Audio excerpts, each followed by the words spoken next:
Building Student Agency by Teacher Voice. Presented by Devin Evans.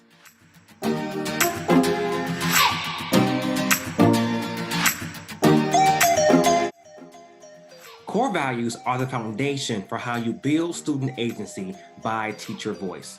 It is imperative that before you begin any type of instruction, you first center students on how we learn in our classroom space. Core values are powerful, and not only that, they establish the culture of learning and agency in your classroom space. So number one, set up in your classroom core values. Now here are my classroom values that I gird the space to help build student agency by Teacher Voice. The teacher must select the core values that matter and make sure you are holding kids accountable to adhering to these expectations. Here's the first core value. We rise and fall as a community. Step up, step back, step in. No opt-out. Question and challenge. And finally, this is a sacred space and time. Respect it. Once you gird the class in these core values, it leads to eventually students having their agency. Let's look and see what kids have to say about it.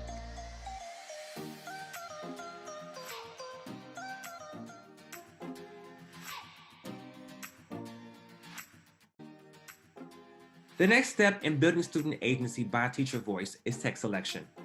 You must choose text that responds to the course you teach and universal themes and topics all humans can relate to. This way, almost any book you choose to teach, kids can relate to it, and that can help build student agency. Themes like love, power, relationships, decisions, friendship, and music are things you can use to build student agency by text selection. Here's some things that kids have to say about how the text selection that I choose and themes helps to build their student agency.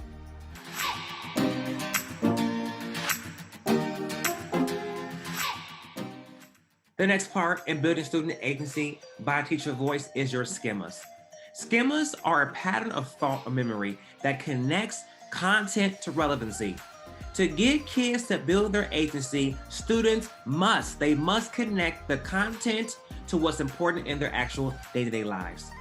Teachers who want to build student agency must tap into and use schemas.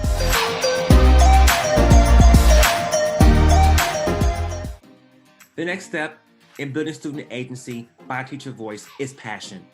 Passion matters. Passion is transactional. If you are using passion in what you teach, in your classroom, in your content, and etc., you can impart onto students your same level of passion that can build their agency. Let's see a clip of this happening live in my classroom. Yeah. What is we? First, second, third person. What? No, it's not. It is first person. It's a plural. I'm sorry, I heard third. My bad. It's a first person plural pronoun. We is first person. But we have what kind of effect though? Everyone. What part of you though? First person. Second person effect. You mentioned in the story, right? He said we the people. Including who? Who was we? Everybody. Let's pause right there. This powerful stuff in your nation, right? You're part of. Go way back to 1776. What is it called? Declaration of Independence, whatever, Declaration of something. Independence, right? Yeah. And that said, in that document there, it said, all men, all what? Men. All men. You're going from all men, now you're going to we. What the happened? What happened in ideology where you're going from men to now we're talking about we? Your nation, right? You're part of this nation. I am teaching good today. Evan's a teacher, y'all. Know my stuff. We the people. It is a first person pronoun, a second person effect. I like that.